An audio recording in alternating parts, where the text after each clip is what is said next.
Okay, here we go. No feedback. Oh, that sounds natural beauty. You should try to come in and see something. Let me see a test.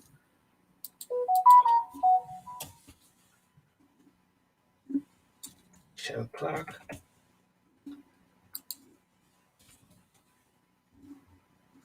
One, two.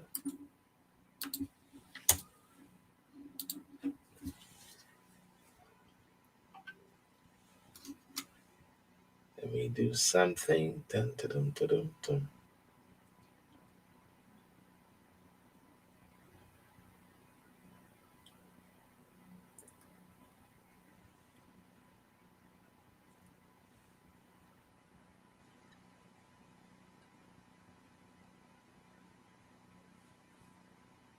Yep. Awesome. Okay, well, ladies and gentlemen, I'm back on the show here, and I'm gonna see how it works. And let's get these guys back in on the track jack. And there's Audie, the first one.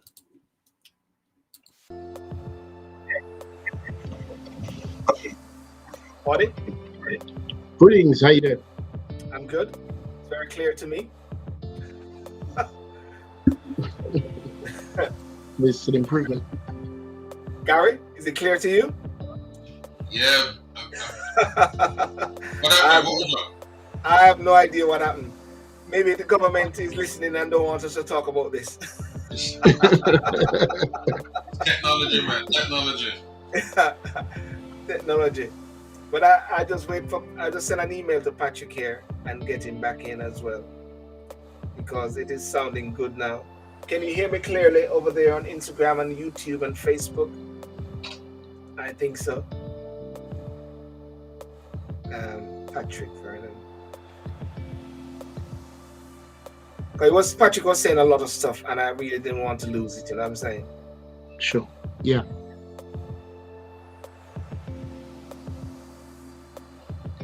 There we go.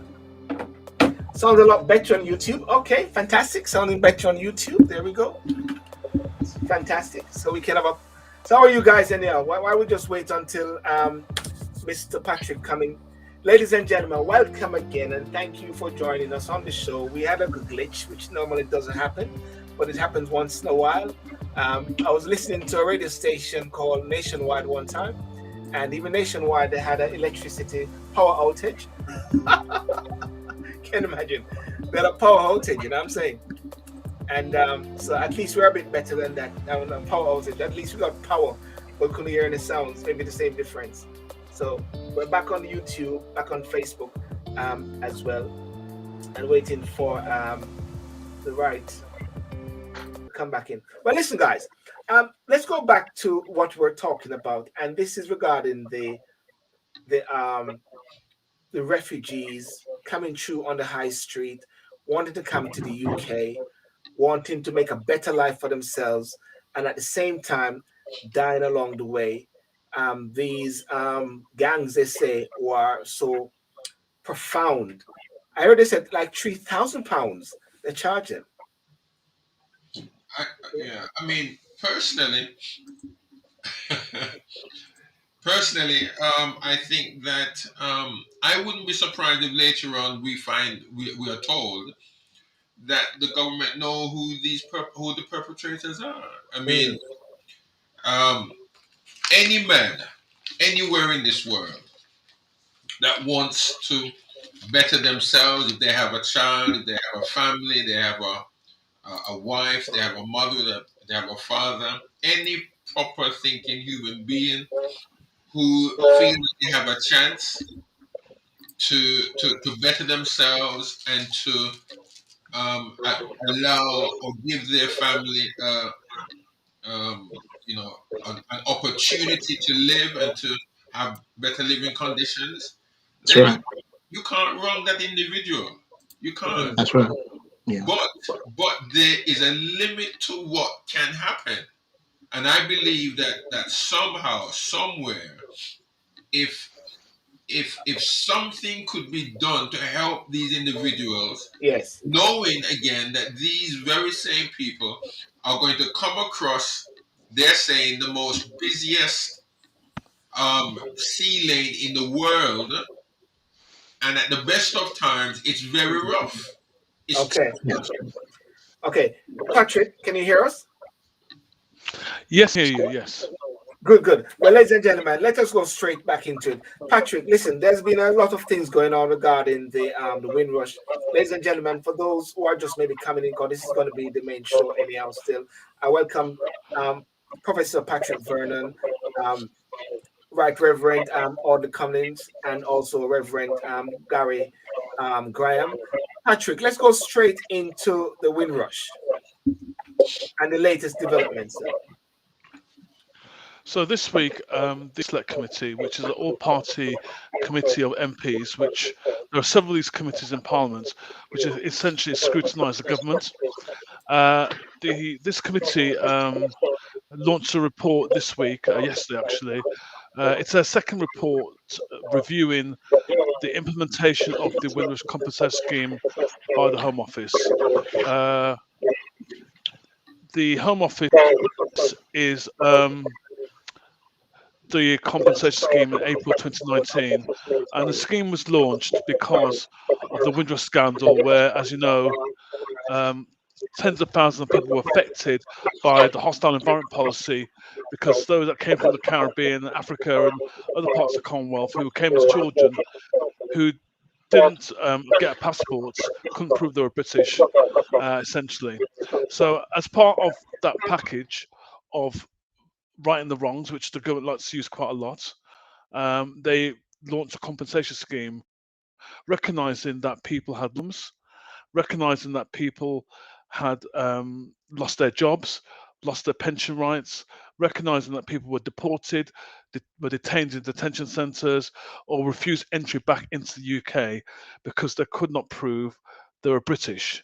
And the scandal, and the reason, and I was quite involved in that, along with other people campaigning, because we argued that they were British in the first place, and they were British in the first place. So the compensation scheme is meant to be based on restoring people's lives, getting so they can get their lives back and to move on with their lives.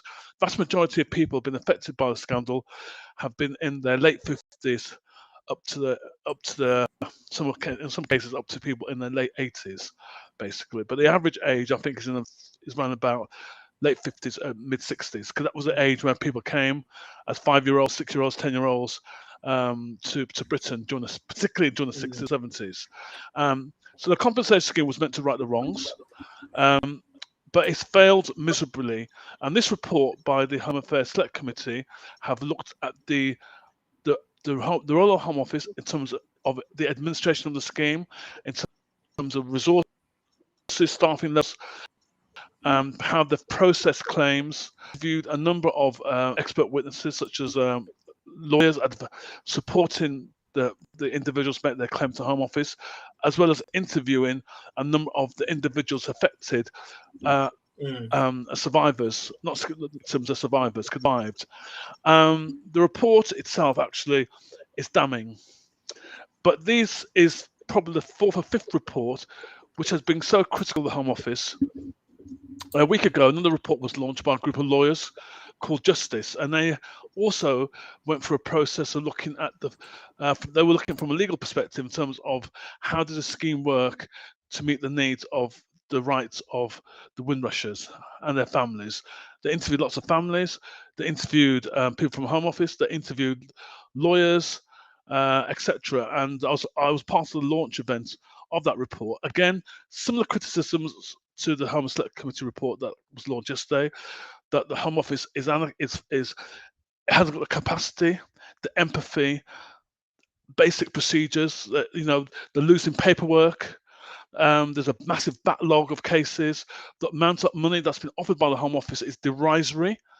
They treat the Windrushers almost like benefit scroungers. You get a better service from Poundland and Ryanair compared to the Home Office. And also they made the recommendation that the Windrush scheme should be moved to an independent agency This is something I've been campaigning for along with others for the last 2 years, because the Home Office was never the right place in the first place. How can they be administering a scheme of traumatized black people when they were the perpetrators of this crime and this humanity in the first place? They're not designed to be empathetic, you know. So the scheme needs to be moved independently. They need to work with the Windrushers and the families and lawyers to design a scheme to meet their needs as well. But unfortunately, the Home Office and the government are burying their heads in the sand. They keep on giving this rhetoric all the time. We've offered £30 million, but the average claim is less than 5,000. Now, if you've lost your job for several years and you've borrowed money from friends and family, um, it's ridiculous the amount of money that's been offered, basically. So it's not working. The scheme needs to be removed. It needs to be revised and updated to meet the needs. Because all these people want to move on in limbo. They want to move on with their lives. And in between that, by the way, over 23 people have died waiting for compensation. Now, another community, people will be angry and there'll be marches and demonstrations, but for some reason, we seem to be immune from that. I'll stop. I seem to be a lot of feedback, so I'll just stop there for a second. I heard a feedback briefly. Audie, what do you think about what Patrick just said a while ago? Not fit for purpose with the Home Office. That sounds like a broken recorded tape. Because it's the same thing that the previous Prime Minister said, Theresa May, or someone said it during her tenure. That's right. And I believe a certain person was, one for a better word, thrown under a bus as a consequence. And though that's been the case, there seems to be an exacerbation of what Professor Vernon is stating was supposed to bring about righting the wrong, and the 15,000 potential claimants that were supposed to have been claimed.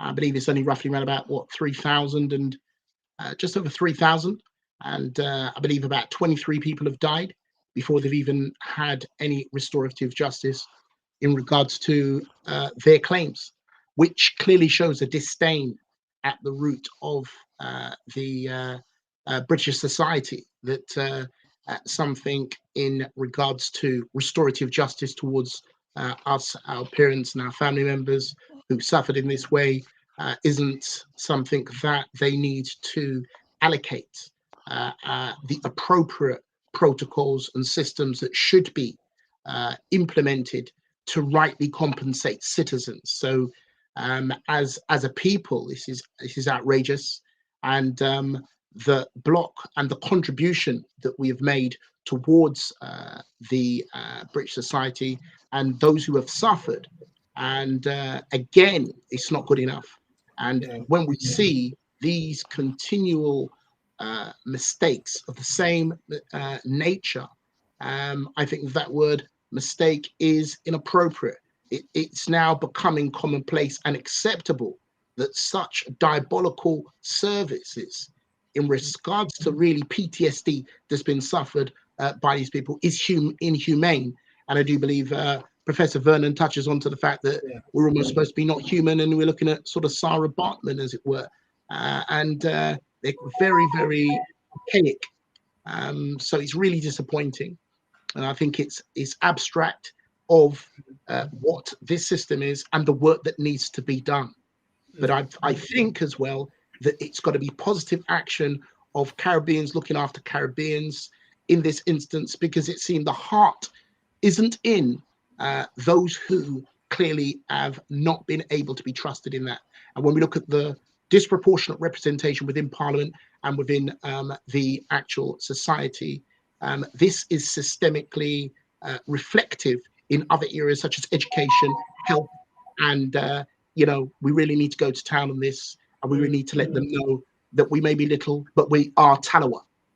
Before we get into as the way forward and the plans that Patrick have, Garry, from a ministerial perspective and with the church as well, the level of injustice, can it be justified? Of course not. That's a silly question. I can answer the question myself. I mean, no, I can't talk for the church, I mean, I'm not empowered. I'm not empowered to talk for my church or to talk for any church for that matter. I can only talk for myself and how I feel, even though that may be a bit difficult to some extent, because if I do say something, everybody's going to think that that's what my church is saying, which of course, no, not really. Yeah. But I think I mean when you look at the injustices that's happening across the country, across the region, and when I say region, probably the European as well as the world, is the church doing enough? Really, am I doing enough? Even in my city, am I really doing enough? Um, we can only do so much, I believe, and I think that whatever we can do and whatever the church could do, you see, what we don't understand really is this: the established church in this country, as what we would call the Church of England, um, they they're very quiet. They seem to be very quiet on this. Even based on what I believe, let me say, on what Professor Vernon was even saying and addressed. A lot of our people, when I say that, I mean our mothers, our fathers, the 50s, the 40s, probably as early as the 50s as they came across. Back in the West Indies, they were Anglican. Back in the West Indies, they were Baptist. Back in the West Indies, they were, Roman Catholic and all of that. When they came to this country and they came and they went to church, were they accepted? I mean, that is why a lot of our parents started what they did, because they were not accepted even in the churches they would grew up in, like the Anglican, the Baptist, the Methodist churches. So even the church itself, to some extent, in my mind, has some and questions to be answered, so that at least if they do say something to the government, they don't have any comeback on themselves, because they've got much to answer for. I'm gonna want to go back to Patrick.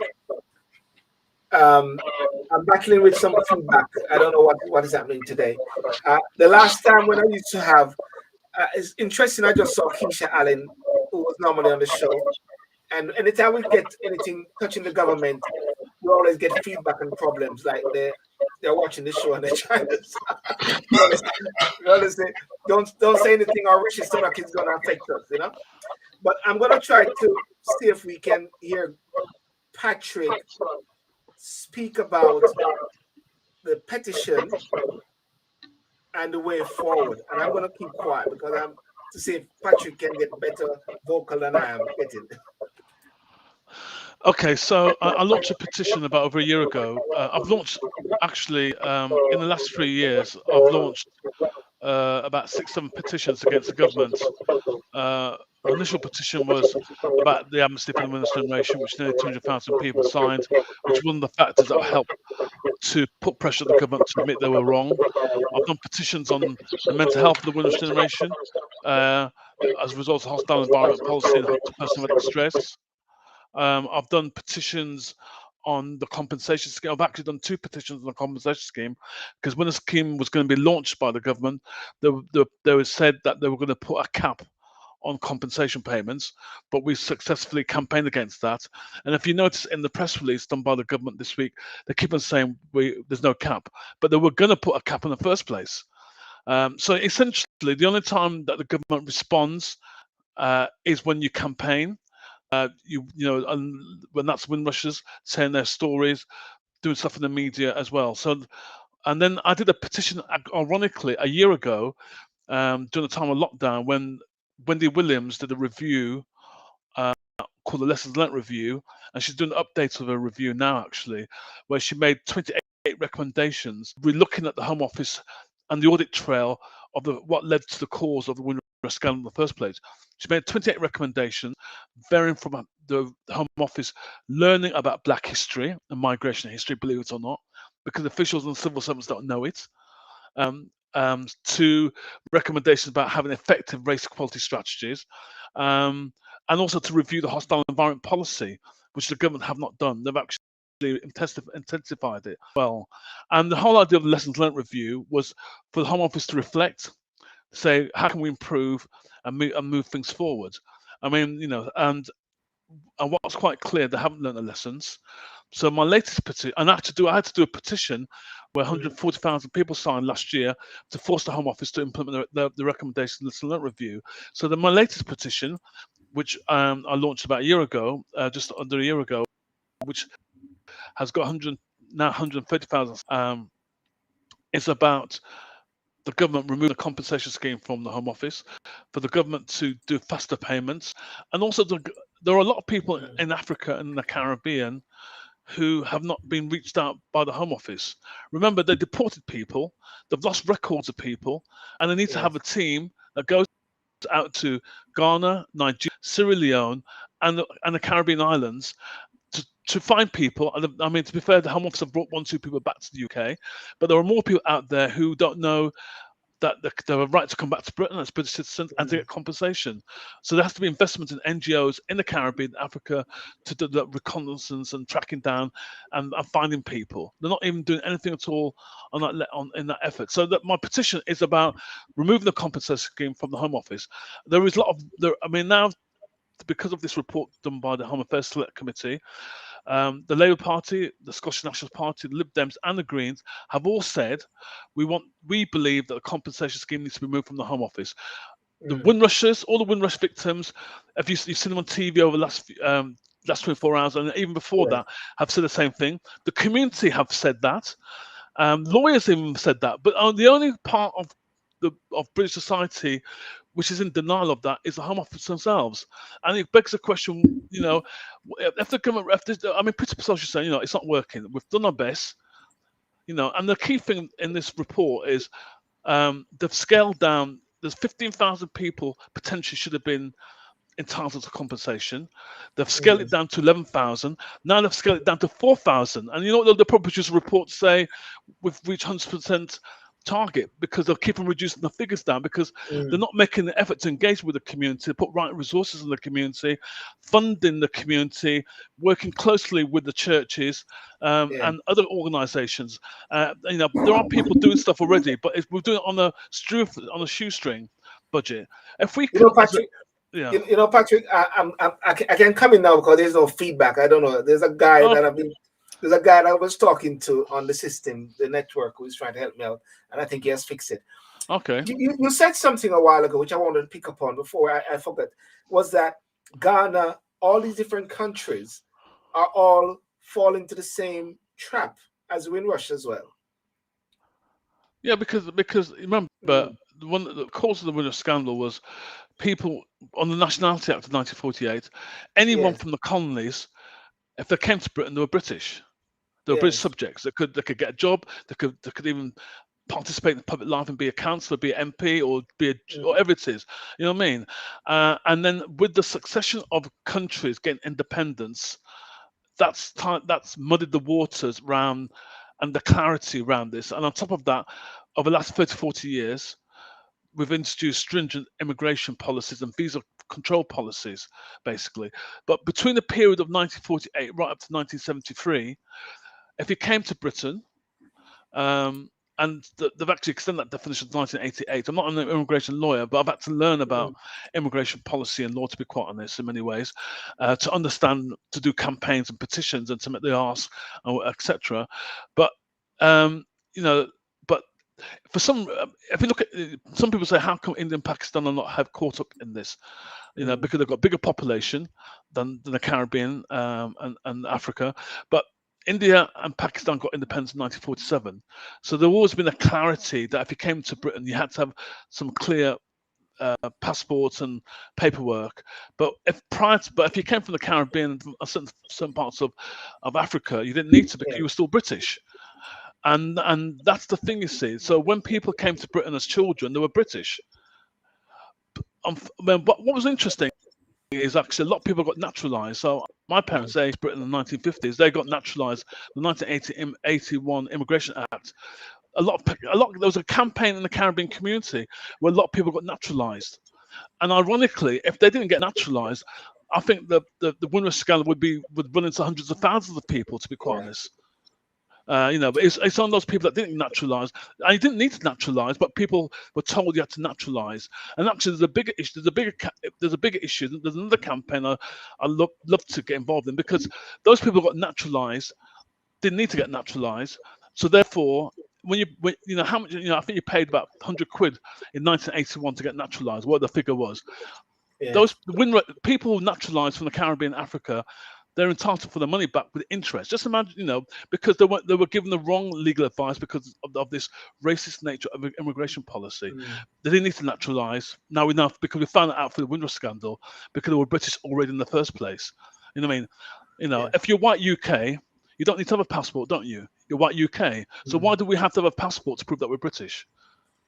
Before anybody comes in, I'm just bringing Keisha. Keisha Allen said, I always think the compensation scheme should be independent from the Home Office. And she went further by saying, are we living in a compliance culture? We need to encourage our people to ensure they have their documents or paperwork. Are we saying that we're not really out of the woods yet?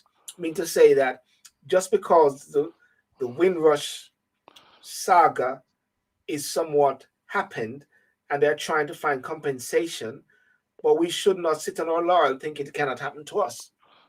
Well. You know what? Well, the thing is, and there's a secret bill that just came through, isn't it?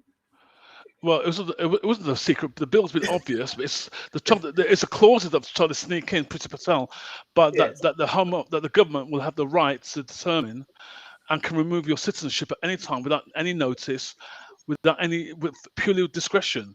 So we're not out of the woods, because this policy that this government's now introducing, this clause, it means it's the kind of thing that National Front were talking about in the 1970s.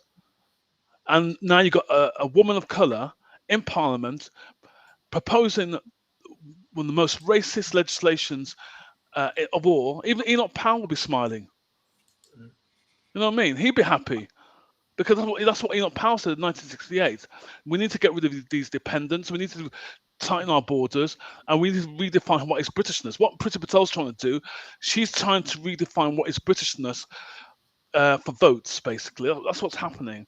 And on top of that, we're still having deportation flights. Why is it that there's all the focus on deporting people to Jamaica all the time?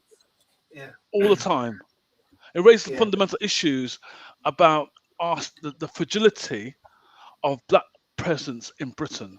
Even though we've been here 2,000 years, it kind of undermines who we are, our rights, our human rights. It's not about immigration rights, it's human rights. That's what it's all about. I brought up this point last week, and it's a bit of a controversial point I'm going to say now. And we can bring in Garry and Audit to say anything after. Is it that the Home Office is a poison chalice? That whosoever goes there will be, if it's a black person or a person of color, they'll be deemed as, called names for what they are. If it's a white person that is in that position, they're called racist or whatever like that.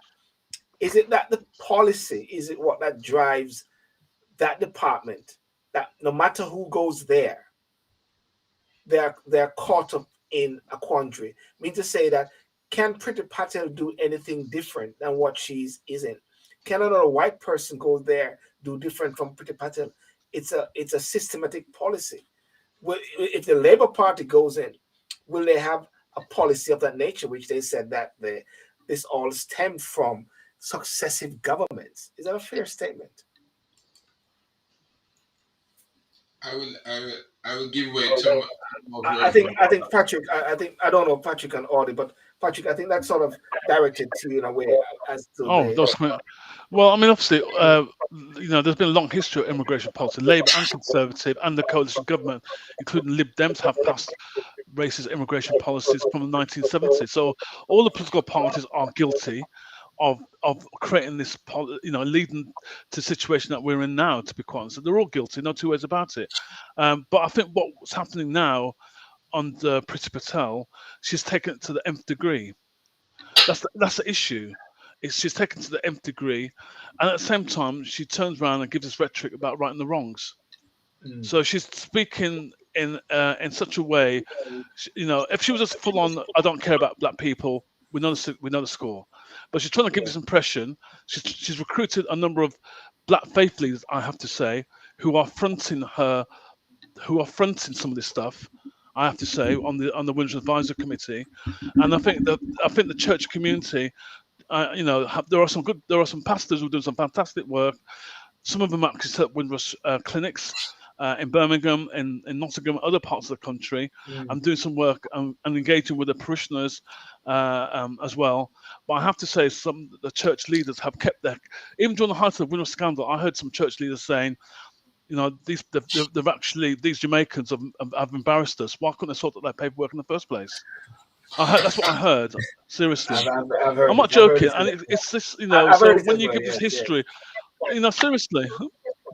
So you're shaming us. You're shaming us, you people. Why couldn't you? You come on TV saying your woes. When it's sort of, so that there was not empathy there. So I think there is something about our own agency. All I can say, if it was happening to the Jewish community, the Board of Jewish Deputies, which represents the Jewish community faith leaders, would be very strong. If it would happen to the Muslim community, the Muslim Council of Britain would be doing the same thing. What's happened with the black churches? What's happened with the black church? Why I've not seen a statement from all the black church leaders saying, not in our name, because majority of these people being affected by the Windrush scandal are your parishioners. I have to put that in there. I'm bringing Bishop Cummings. Yeah, absolutely. And thank you for the opportunity to comment on that.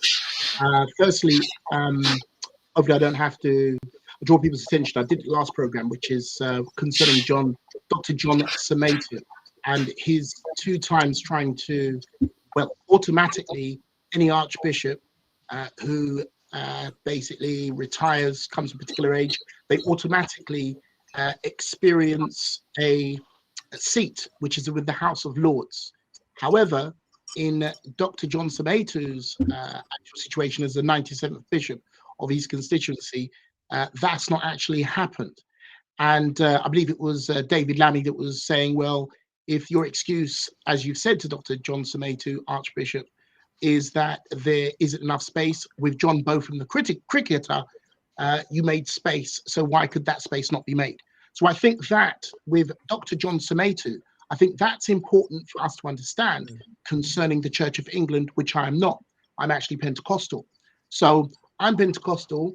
The Queen Elizabeth II, her religion is Church of England, which basically started in 1534. And of course, the Apostolic Pentecostal started in AD 30. So we can see which one and which timeline goes back. Nevertheless, this is the chosen religion for this specific country. And in terms of representation in the House of Lords, which is a check on the House of Commons, we have no Pentecostal representation.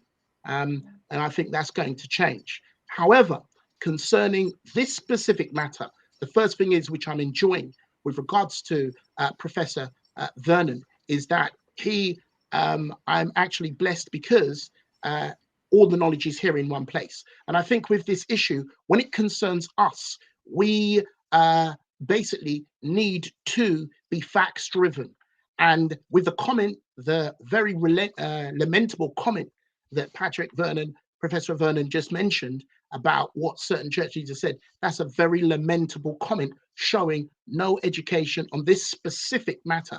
And certainly the actual practice of hermeneutics, the developing of a message, requires a level of discipline and attention to scripture. Why could this discipline not pour into this specific matter of our actual citizenship since 1981, when I remember that my mum did her application, but Professor Vernon has basically expanded that actually isn't something they should have done. And it's always something that never boded well in me. And at the same time, what that highlights is that what we need to do is that we need to get used to understanding that we need to take care of us. And when I say we need to take care of us, there's the heart and there's the mind. And And I believe this is a heart issue that drives the mind to be able to do this. And if we keep expecting that these matters will be taken care of by people whose hearts are not in it, and that's really what this situation is. It is ultimately heartbreaking to see what is happening. And though some of us may be doing what we can do, but it takes loads of people doing a little makes a lot. We're very Talawa on the sports track.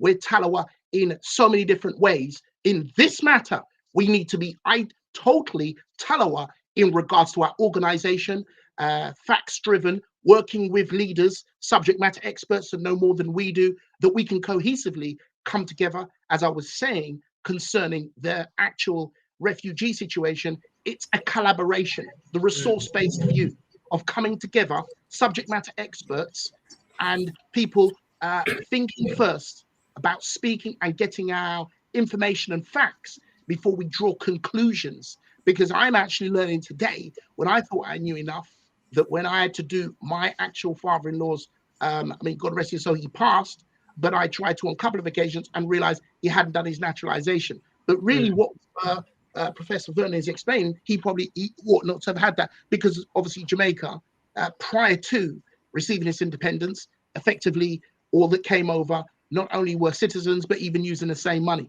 And what we need to it comes down to leadership again, taking the lead, not waiting for things to happen. But as you know, Silborn, my attitude is make things happen. Otherwise, wonder what the heavens has happened. And so in this instance, we know the ethics of right and wrong, but it's got to be driven with decision makers that say no one's going to make it happen, is those with the heart who it's touching to articulate until it's understood through petition that I commend you for, Professor Vernon. And that's really, just holding back on what I want to say. Before I go on to Garry, Professor, do you think the community has really pulled together with this, or is there like dissension in the camp? As you mentioned, you got persons who say, why these people did not sort out their papers? I sort out my papers. Why they didn't?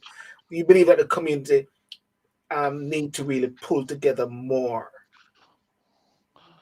I think the Windrush scandal is symptomatic of a deeper issue around leadership. I mean, I think the bishop talked about that. Not just within the church, but leadership across the whole black community. Yeah, and that includes MPs, that includes community leaders, people running all NGOs and charities, people in business, etc., etc. If you look at the basic principles of safeguarding. Safeguarding. If you're a child or someone who is frail, it's about protecting the vulnerable. I don't think we're protecting ourselves at all. I mean, obviously, we're dealing with lots of historical issues around racism as well. And there was a time, and I'm going back to the history of the Windrush generation, when they came here in the 1560s, there was a degree of resilience, and they created black churches, black businesses. Starting of black housing associations, because people had to do that because we weren't given any handouts, so we had to do it. The partner, all these things that we did, that we created our own infrastructure, and we've not really built on that. We've actually given it away. I think we've actually given it away, expecting the state will do everything for us. And I'm not saying that the state. I do believe that the state has a role. And believe that politically, because we pay our taxes, so we have to expect a level of service and commitment and resources, because we're taxpayers and council taxpayers. But I think we've deferred too much sometimes to the state, and the state has not always had our interests on. So in terms of, you look at the Windrush scandal, it's a microcosm of other issues around why is it that some of us are overrepresented in the criminal justice system? Why is it some of us are overrepresented in the mental health system? Why is it there's so many black children in care and looked after children? Why is it that we've got high degrees of unemployment amongst young people? Etc. I could go on and etc. etc. etc. And so it's ironic, because we had Black Lives Matter, murder of George Floyd. There'd be more mobilization around the murder of an African American male in Minneapolis than 23 people have died in Britain connected to Windrush. How many people? We've not had that same level of of intensity and belly in the fire, but everyone's had belly in the fire about what's happened to George Floyd. That that's a, But we have our own George situations here in the UK. that's powerful. That's very powerful. Gary, I mean, you hear what Patrick just said a while ago, the professor, that we got the passion for things which are sometimes far away from us than the passion for the things which are right next to us. Why is that? And Gary and Reverend, you and I have been talking off here a lot about how it's like we're failing ourselves at the same time. Yeah, I mean, I think we fail ourselves, and they watch us fail Mm, ourselves, and they're not helping us. They're not going to help us. They're not going to help us to address our own needs. mm, They're not going to do it. I mean, I can't repeat all what Bishop Cummings has said. I mean, I'm not going to spoil that. I mean, mm, that was so eloquently put together. I'm not touching that yeah. at all. And what Professor has stated, there's nothing for me to add or to take away from that. I just think for us as a community, and you're exactly right, Professor, to some extent, the church, and I'm a church man. I'm a church mouse. Born in church, grown up in church. And the thing about it sometimes is that we don't address the things that we need to. The voice of the church. And that's what I aim to do. I'm not only talking about it. I don't want to be seen as one that is browbeating the church. No, because I'm a part of it. And I want to enhance it. I want it to be better. I really want it to be better. But sometimes we are reactive more than proactive. Proactive. And I think that's what Bishop was saying, that we ought not to wait and react to what's happening out there. We already know what's happening. We already know. We're on the ground already. All we need to do is to be proactive. Just to be proactive and to help our own people. I mean, I would just like to ask Professor, have you at all been in contact with um, Bishop Dr. Jaddo, Desmond Jaddo, in regards to the Yeah, Windrush? I've been working with Desmond for the last couple of years, to be quite honest. I mean, Desmond has the Windrush National Organisation. It's a network of about 15 or so Windrush groups. So he's done a tremendous amount of work. So as a faith leader, and also in Nottingham, Clive Foster, who's of the Pilgrim Church, they've got a successful Windrush clinic, working with lawyers, working with people in the community, but there are few than far between. We need more leaders doing this kind of stuff, to be quite honest. So there are examples of faith leaders doing this kind of stuff. Going back to the Church of England, during the height of the Windrush scandal, there were 4 bishops from the Church of England that wrote a letter complaining about how the Windrush generation was treated by, and some of them actually promoted my petition, people in the church to make my petition. I've actually had a meeting with the Archbishop of Canterbury, talking about the Windrush stuff as well. So obviously the Anglicans have done some work. They could do more work. They do have X number of bishops in Parliament, in House of Lords, that could do stuff, and some of them have been involved in raising debates in Parliament and the House of Lords. To be quite honest, and I think there should be Black Pentecostal Lord in there as well. So we still have to fight the good fight, but we're in a situation now that we need to put pressure, and I do urge the church community to get behind the campaign that the compensation scheme needs to be managed ethically, needs to be managed independently, and that the victims and the survivors are treated with respect, with dignity, and have the necessary support so they can move on with their lives. They want to move on with their lives. Yeah. Patrick, before we wrap up, can I ask this question?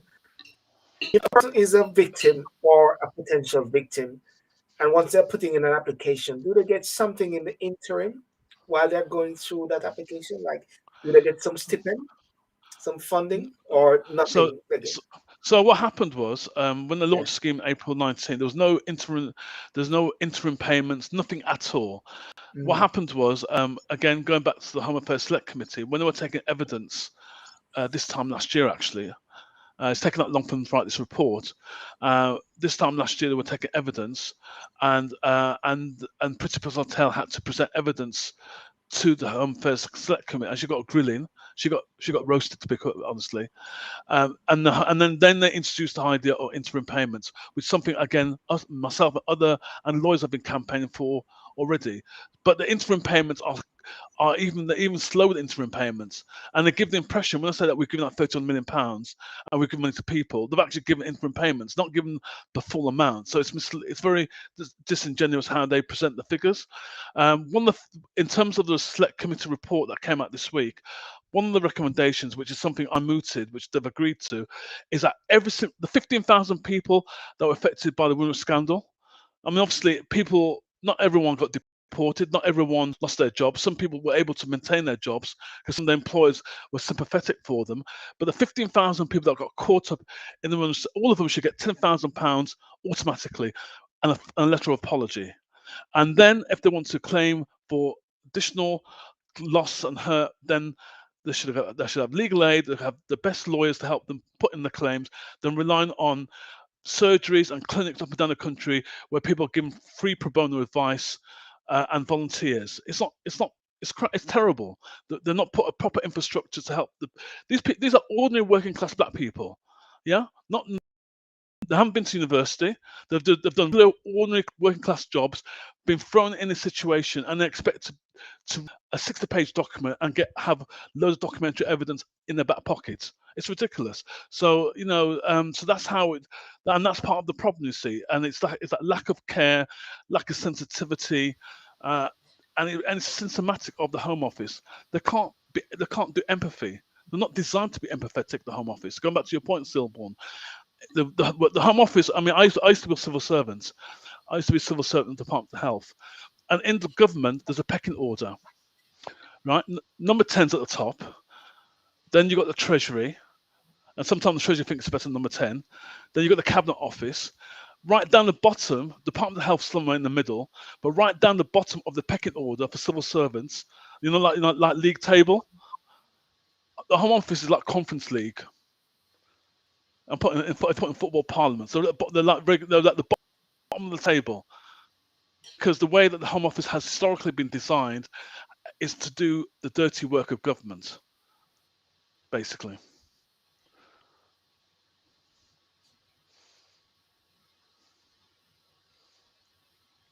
I was muted. Now, fit for purpose is the key word right there, Patrick. I want to thank you so much for coming on. And before I ask you some key action points that we can take from this, what we can do. I know, for instance, what I'll do is to share the petition. That is something that we can all do instantly. But what are some of the key things that we can actively do now? Because this thing has been going on for a while, so it's not like we're going to have to try to fix things, find new things. We just need, what are some of the key things we can do now? So some of the key things are there are a lot of people in the community have not come forward to apply for compensation because they don't trust the Home Office. But I think it's still important that we still engage with those individuals to say that you're entitled to compensation, and it's making sure that they've got the right support from lawyers or community organisations. So there's a lot of work that still needs to be done around engagement, community engagement, speaking to people, and I think the church has an important role, and some churches are doing this already. So I think it'd be really important for churches to talk to the parishioners, people in the community, to start build trust and confidence. And if and when the thing does get out of the Home Office and it's done instantly, then people should be ready to get as much money as they can. Secondly, some churches have organised their own surgeries, working with local law centres and working with lawyers, and as well. So I'm not saying you should organise one, but at least find out who's doing it within the church community. There should be like a directory within the church community of who's doing one around Windrush, so people can share the expertise, the learning, and ideas. I think people should write to their local MP. I think it's really important. I think churches can do that. Write to the local MP and say, what are you doing on behalf of my parishioners in raising the concerns of the Windrush generation in Parliament? I think they could do simple letters or saying, come to our church. We want to find out what you're doing. You're accountable. We pay we pay you to represent us in Parliament. I think that is a power. I think churches can do that, and I think lots of politicians would come to churches because they know full well that churches do have a key role within the black community, and it's using that power. You don't realize how much power, and I think you should use your power. It's there. You've been ordained with this power. Use that power. I'm 100% behind you, Professor. I've always said that. I've said that the minister in a church or the church itself is far more influential than the MP, because at least the church doesn't have to toe the party line on any party.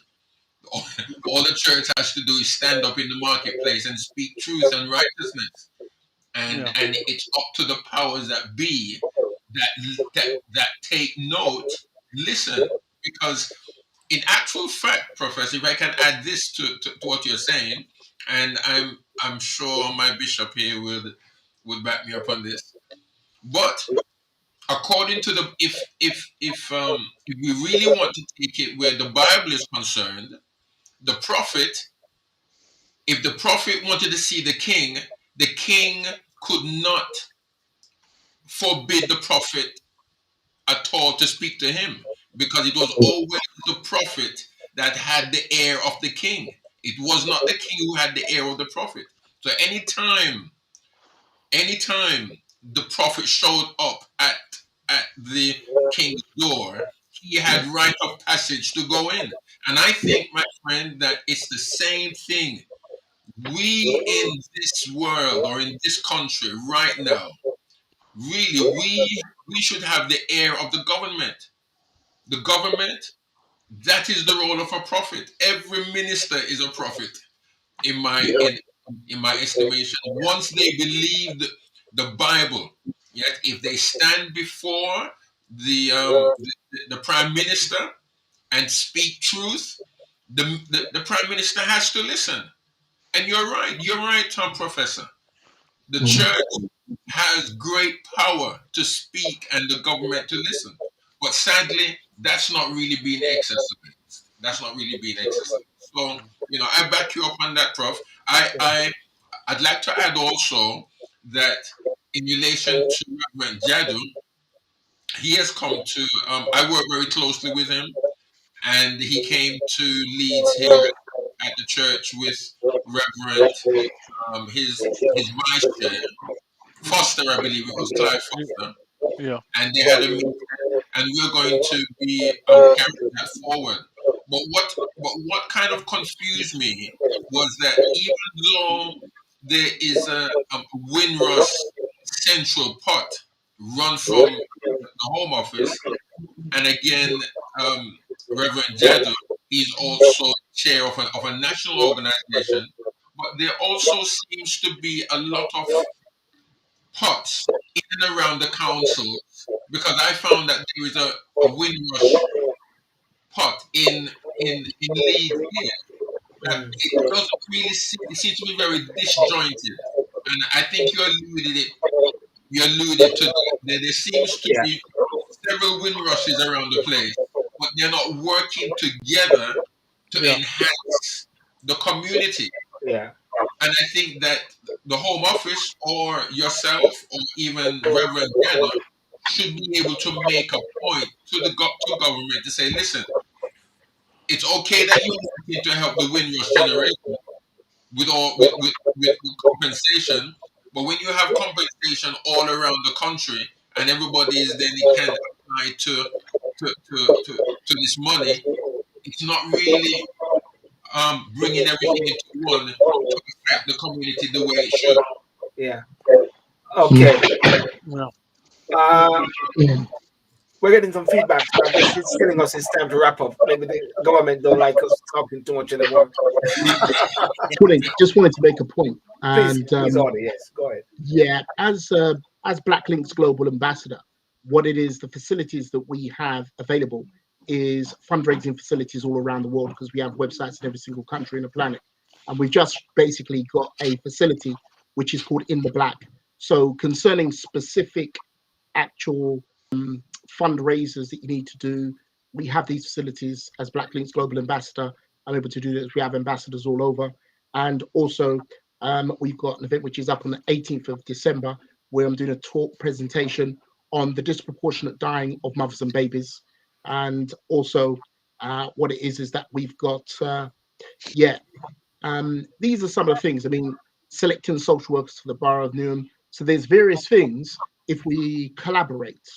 So if we talk to one another about what we're doing, Sure. each one brings something, because it's about what it is that we're endeavoring to achieve for our community. So I just wanted to thank Sorbonne for the opportunity to just basically make that known, that we've got those facilities as Black Link's global ambassador. What you put up on the screen, I'm also head of the bureau for SOAD, which is the most elite African government in the world, and we have also resources there as well, just as we just did our budget. So it's good to talk, find out what's available, to be able to raise profile of whatever it is you're doing on a global level, and to be able to bring these funding facilities and a campaign which is very close to my heart, mothers and babies that are dying disproportionately 5 times more than their Caucasian counterparts.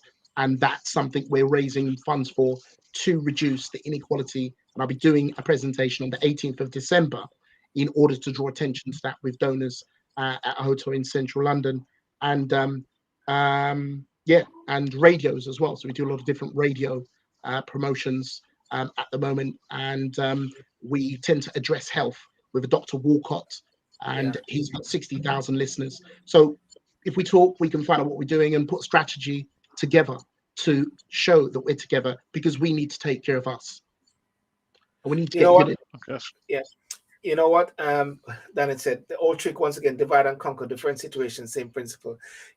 I'm glad for the opportunity, and I want to thank you, Professor, at the short notice to come on. I mean, the nature of this show is that things happen. You can't be planning in advance. Things just happen because of this developments here.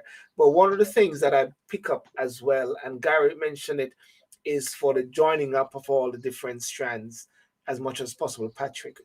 And to see how we as individuals can somehow play a part in the whole process. I came to the UK in 1992.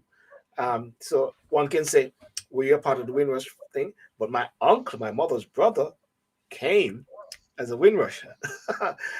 and when I came to the UK, he was the one that was like, every Sunday we're going to rice and peas, you know what I'm saying? And things like that. So he was a part of it. It wasn't the Windrush that he came on, but you have these boats that came after, Sure, but that's a part of the process.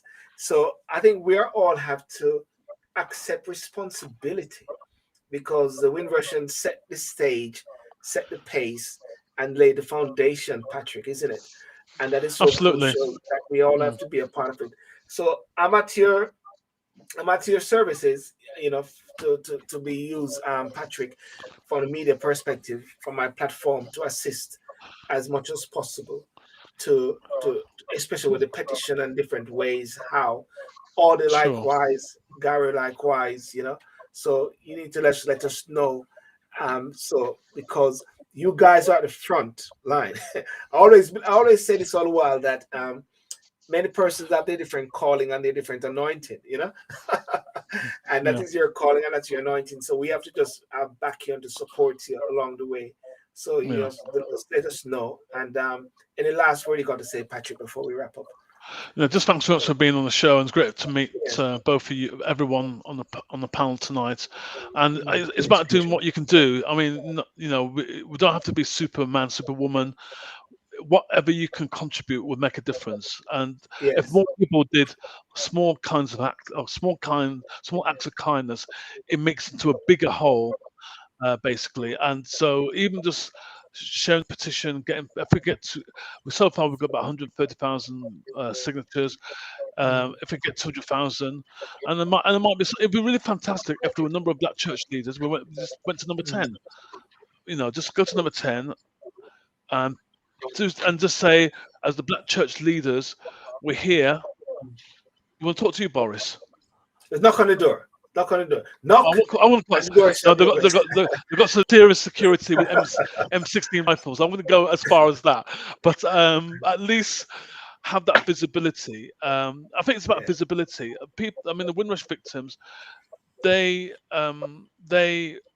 lot of them were forced into being campaigners, forced to go to TV to share their stories. And anything that gives them that validation of their rights is really positive for them. You know what I mean? So what would be really powerful if there was some kind of, even from within certain parts of the black church leadership, and I don't know if you meet or you have conventions or you have dialogue or but if there was something that came across, say, we support the Windrush generation because that is part of our community, that would be so powerful to them. It would give them, that will fortify their campaigns and all our campaigns, and also it would give a message to the governments, because the government's trying to make out that it's on these rebel rousers, troublemakers, and we're not. We're just wanting, I can sit down. If Priti Patel said, Patrick, I want to talk about how we can sort this out, I'll say, let's sort it out. I'm not here making noise for the sake of it. A lot of the victims want to sit down and to work it out. They want to move on with their lives. And the danger with some of them, they are fearful that they might not even get the compensation before they're dead. It's Patrick, that people are thinking like that. Patrick, I was just thinking a while ago, just something just came to me. Are there persons who are part of the Windrush who have been unjustifiably being messed up, are afraid of coming forward because they might expose themselves and then they might get shipped out? That's the fear, and that's the reason why there's a massive low uptake. Remember, 15,000 people, or actually it's probably actually entitled, they've only given money to 800 people so far, and there's a backlog of 2,000. So just do the sums: 90% of the population who are entitled to money are not coming forward. And we like our money, don't we? If we're not even coming forward, why? That tells you that the Home Office is not the right department, because people do not want to engage with the Home Office because they might feel that they read these newspaper stories about deportation flights. So if I come forward, I might get caught up in that. I just wanted to add as well what we have at BLG. We've got the capability to multiply anybody who's been paid out. So if they've been paid out, we can at least multiply it by 2, and in some instances we're multiplying it by 4. That's what our legal department's doing. So if there's anybody who's been paid out, we're able to multiply that by 2 and multiply it in certain instances by 4. Yeah. All right. Well, I'll definitely we got to put this out and try to do a blog on it also, and especially all the those documents that you're talking about, Patrick, what you're talking about, and Garry, the big conferences. We get the person to speak. So guys, thank you so much for staying for the extra half an hour, ladies and gentlemen. We had a slight glitch, but we went through it, and thank you guys for joining.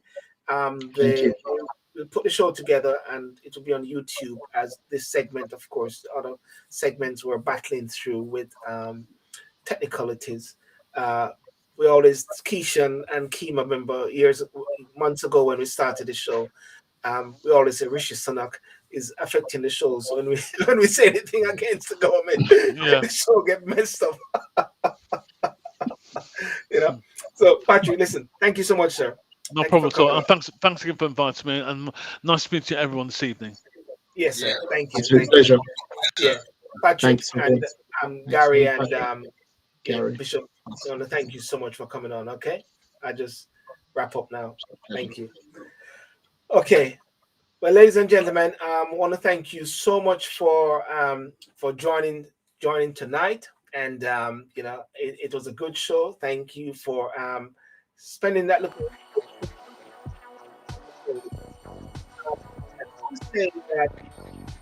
a couple weeks, actually, next week, Sunday, I should be having on Mr. Joseph Patterson. Joseph Patterson is the leader of the United Independent Congress, the new political party in Jamaica. So we have a show where he's going to be speaking about his vision for Jamaica, a third political party. So I look forward for you to join into that show. That's going to be on the 5th of December this month, next month actually. We're in Christmas already. So just tune in for that. Saturday night we've got Talk and Sip, where we're looking at some very key issues. I don't know if you know that the police force in Jamaica, they are on demonstration. They're on not strike or so, but they are asking for payment, which they haven't had for a while. So that is something which is very concerning, because the government recently said a state of emergency. And if you got the police who are supposed to be on the front line of that actually saying they need money, that's not good. Why it's not good is because if the security forces don't have enough money, they are prone to be, whatever, because they need money. So that is something which is concerning as well. So that's all I can say now. So I want to thank you so much for joining. Thank you for all the different persons who joined in. You can actually watch the show back on YouTube, which will set it up. Deanne, thank you. And guys, thank you. Keisha, nice hearing from you. I sent you a text actually. Guys, thank you so much for hanging with us through the technical itches, and those on Instagram, Twitter, and Facebook. So have a good night. God bless you and peace out. Remember to like and subscribe to the YouTube channel. Share the show as well. Thank you and bye-bye.